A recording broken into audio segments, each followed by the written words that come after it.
Hello, welcome. These are going to be your expectations for the writing portion of our brochure. I'm not going to give you any design advice here. This is going to be literally just your expectations, the things that you need in order to get full points for your national park brochure. So, like reading a map, you can always come back to this. This will tell you everything that you need to have your brochure beautiful and perfect. So come on back if you need to. Next, first, I want to get off a few things. One, if you remember what we talked about, first and foremost, make it pretty second. Don't do that first. Don't waste your time trying to make it look all pretty. I know Canva is fun and new and weird and different, but please take some time to figure out all of your information first and then go through and organize how you want it to look. Okay, so the most important thing is that you have these requirements completed. And secondly, again, if you're confused, come back to here. I'll be waiting. I won't go anywhere. I'm not even actively talking. You know, it's me from the past telling you this. So you can always come back here. I'll just be more in the past. Moving on. You'll have the front and the back. You'll want certain things on the front and certain things on the back.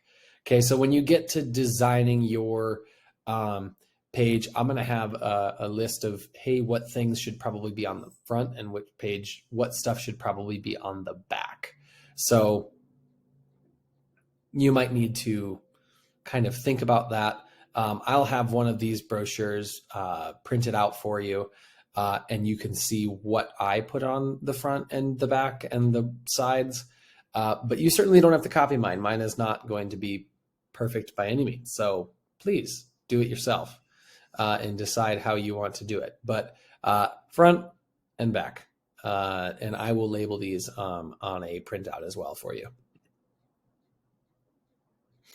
First, the most basic of requirements that you need. So these are things that if you don't have them, we're probably going to tell you to go back and do them. One, a title. Please do include a clear title. Guess what, guys? That's probably going to be the name of your park. Whatever park you've chosen, that's probably going to be your title. Okay? Next, you want a location. What good is it if I don't know where the park is? Okay? So you need to include a location. Your location needs to tell us where in Utah is this located.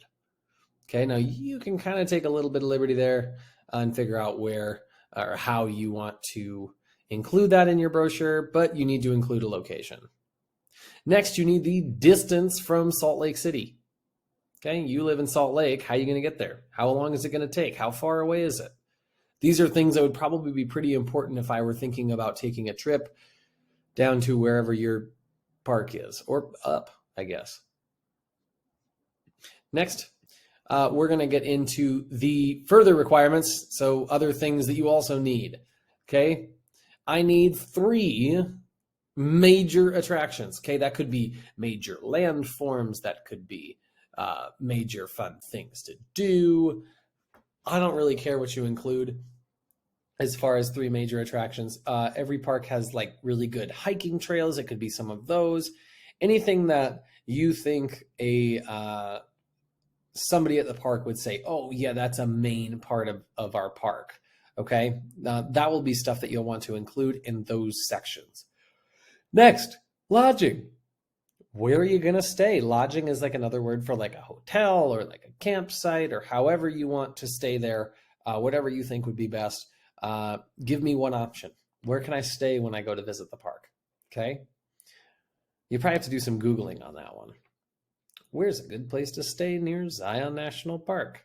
I guarantee you about 10,002 things will show up. But don't be afraid to look for camping spots too. Camping is always a pretty good option when visiting national parks. Next, major landforms. Does anything make this park stand out? Take a look at the picture here. That's probably a pretty major landform. Now, your major attractions and your major landforms might be similar, and they might even overlap some. That's okay. All right. So just tell me, what are some major landforms of your park? Usually a national park is built around something particular that's special about that area. You need to tell your audience what that special area is. And lastly, you need to include some things to do when I'm not seeing the park itself, right? So what are some things to do near the park? Or it could be in the park. I just want some interesting stuff to do. Typically, if you're looking at a brochure, it's because you don't really know what to do. And so a really good brochure will include other things to do. So please make sure that you include at least a few other things to do that are not the national park. And lastly, guys, the last bit that you need to include is a history of the park. This is going to be a pretty important section. I just need a quick, brief history of the park. How did the park become a park? Why is it a park? Is it still a park? Is it ever going to not become a park? Tell me about the park. Next, we have the dates, okay? Important dates. This could be like when the park was founded, okay? That would be a pretty important date for a national park. And any dates of, any major disasters could be interesting dates that you could include. The dates section is up to you to what you think is an important thing. And lastly, the size of your park. How big is it? Is it massive? Is it big? Can I walk it? Can I run it? Can I bike it? Do I need a car? Do I need a plane? You tell me what size your park is. And I would say it'd probably be best to include some sort of comparison. So you don't want just like, oh, well, it's exactly 4,332 square miles.